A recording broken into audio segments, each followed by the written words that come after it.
ಮತದಾರರ ಪಟ್ಟಿಯ ವಿಶೇಷ ಪರಿಷ್ಕರಣೆ ಮೇಲೆ ಪ್ರಭಾವ ಬೀರುವ ಮೂಲಕ ರಾಜ್ಯದ 70ರಿಂದ 75 ಲಕ್ಷ ಮತದಾರರನ್ನ ಮತಪಟ್ಟಿಯಿಂದ ಹೊರಗಿಡುವ ಮೂಲಕ ಮತ್ತೆ ರಾಜ್ಯದಲ್ಲಿ ಅಧಿಕಾರಕ್ಕೆ ಬರುವ ಪ್ರಯತ್ನ ಬಿಜೆಪಿಯದ್ದೆಂದು ಕೆಪಿಸಿಸಿ ಉಪಾಧ್ಯಕ್ಷರು ಹಾಗೂ ಪಕ್ಷದ ಎಸ್ಐಆರ್ ರಾಜ್ಯ ಉಸ್ತುವಾರಿಗಳಾದ ವಿಆರ್ ಸುದರ್ಶನ್ ಗಂಭೀರ ಆರೋಪ ಮಾಡಿದ್ದಾರೆ. ನಗರದ ಜಿಲ್ಲಾ ಕಾಂಗ್ರೆಸ್ ಕಚೇರಿಯಲ್ಲಿ ಏರ್ಪಡಿಸಿದ್ದ ಸುದ್ದಿಗೋಷ್ಠಿಯಲ್ಲಿ ಮಾತನಾಡಿದ ಅವರು, ಈ ಹಿನ್ನೆಲೆಯಲ್ಲಿ ಕಾಂಗ್ರೆಸ್ ಪಕ್ಷ ಎಸ್ಐಆರ್ ಅನ್ನ ಅತ್ಯಂತ ಗಂಭೀರವಾಗಿ ಪರಿಗಣಿಸಿದೆ ಮತ್ತು ಎಚ್ಚರಿಕೆಯನ್ನ ತೆಗೆದುಕೊಂಡಿದೆ. ಯಾವೊಬ್ಬ ನೈಜ ಮತದಾರರ ಮತದಾನದ ಹಕ್ಕನ್ನ ರಾಜ್ಯ ಚುನಾವಣಾ ಆಯೋಗ ಕಸಿದುಕೊಳ್ಳಕೂಡದು. ಬಡವರು, ರೈತಾಪಿ ವರ್ಗ ಹೀಗೆ ಸಮಾಜದ ದುರ್ಬಲ ವರ್ಗದ ಮಂದಿ ಮತದಾನದ ಪಟ್ಟಿಯಿಂದ ಹೊರಗುಳಿಯದಂತೆ ನೋಡಿಕೊಳ್ಳುವ ನೈಜ ಕಾಳಜಿಯನ್ನ ಕಾಂಗ್ರೆಸ್ ಹೊಂದಿರುವುದಾಗಿ ಸ್ಪಷ್ಟಪಡಿಸಿದರು. ಆತಂಕವನ್ನ ಹುಟ್ಟುಹಾಕಿರುವ ಎಸ್ಐಆರ್ ಸ್ವಾತಂತ್ರ್ಯ ನಂತರದ ಅವಧಿಯಲ್ಲಿ 10 ಬಾರಿ ಮತದಾರರ ಪಟ್ಟಿ ಪರಿಷ್ಕರಣೆಯಾಗಿದೆ. ಹಿಂದೆಂದೂ ಇಲ್ಲದ ಗೊಂದಲ ಮತ್ತು ಆತಂಕವನ್ನ ಜನಸಾಮಾನ್ಯರಲ್ಲಿ ಎಸ್ಐಆರ್ ಮೂಲಕ ಮೂಡಿಸುವ ಪ್ರಯತ್ನವನ್ನ ಕೇಂದ್ರದ ಬಿಜೆಪಿ ನೇತೃತ್ವದ ಎನ್ಡಿಎ ಸರ್ಕಾರ ಸೃಷ್ಟಿ ಮಾಡಿರುವುದಾಗಿ ಸುದರ್ಶನ್ ಕಟುವಾಗಿ ಹೇಳಿದರು.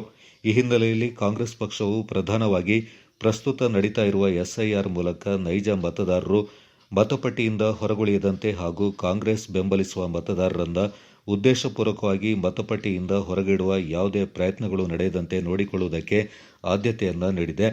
ಎಸ್ಐಆರ್ ಅನ್ನ ಅತ್ಯಂತ ಕ್ರಮಬದ್ಧವಾಗಿ ನಡೆಯುವುದಕ್ಕೆ ಪೂರಕವಾಗಿ ಕೆಪಿಸಿಸಿ ಅಧ್ಯಕ್ಷರು, ಮುಖ್ಯಮಂತ್ರಿಗಳು ಮತ್ತು ಪಕ್ಷದ ಪ್ರಮುಖರೊಂದಿಗೆ ಸಮಾಲೋಚನೆ ಮಾಡುವ ಮೂಲಕ ರಾಜ್ಯವ್ಯಾಪಿ 60,000ಕ್ಕೂ ಹೆಚ್ಚಿನ ಬೂತ್ಗಳಿಗೆ ಪಕ್ಷ BLA-2ಗಳನ್ನು ನಿಯುಕ್ತಿಗೊಳಿಸಿದೆ.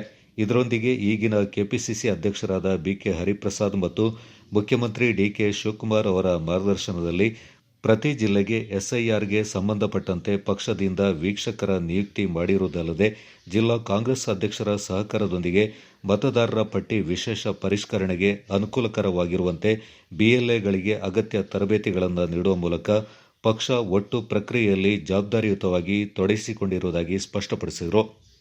ಎಸ್ಐಆರ್ ಪ್ರಕ್ರಿಯೆ ಪೂರ್ಣಕ್ಕೆ ಮತ್ತಷ್ಟು ಸಮಯವಿದ್ದು, ಎಸ್ಐಆರ್ ಬಗ್ಗೆ ಮತದಾರರಲ್ಲಿ ಇರುವ ಗೊಂದಲಗಳನ್ನು ಪರಿಹರಿಸುವ ನಿಟ್ಟಿನಲ್ಲಿ ಹೋಬಳಿ ಮಟ್ಟದಲ್ಲೇ ನೆರವು ಕೇಂದ್ರಗಳನ್ನು ತೆರೆಯಬೇಕೆಂದು ಎಸ್ಐಆರ್ ಅರ್ಜಿ ಭರ್ತಿಯ ಸಂದರ್ಭ ಕೇವಲ ಹೆಸರಿಂದ ಅಕ್ಷರಗಳ ತಪ್ಪಿನಂತಹ ಸಣ್ಣ ಲೋಪಗಳ ಹಿನ್ನೆಲೆ ಅವರ ಹೆಸರನ್ನ ಮತದಾರರ ಪಟ್ಟಿಯಿಂದ ದೂರವಿಡುವ ಕಾರ್ಯ ನಡೆಯಕೂಡದೆಂದು ಚುನಾವಣಾ ಆಯೋಗಕ್ಕೆ ಮನವಿ ಮಾಡಿಕೊಂಡಿರುವುದಾಗಿ ತಿಳಿಸಿದರು.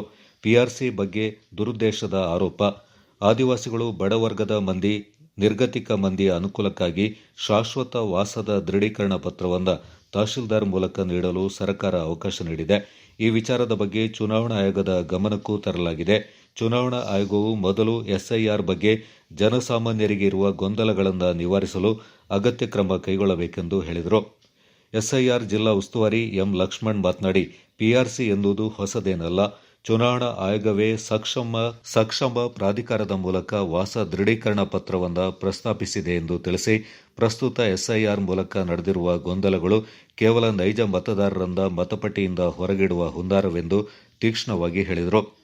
ಗೋಷ್ಠಿಯಲ್ಲಿ ಜಿಲ್ಲಾ ಕಾಂಗ್ರೆಸ್ ಅಧ್ಯಕ್ಷರಾದ ತೀತೀರ ಧರ್ಮಜ ಉತ್ತಪ್ಪ, ಪಕ್ಷದ ಪ್ರಮುಖರಾದ ಚಂದ್ರಮೌಳಿ, ಟಿಪಿ ರಮೇಶ್, ಹಂಸ, ವಿಪಿ ಸುರೇಶ್, ತೆನ್ನೀರ ಮೈನಾ ಸೇರಿದಂತೆ ಹಲವು ಪ್ರಮುಖರು ಪಾಲ್ಗೊಂಡಿದ್ದರು.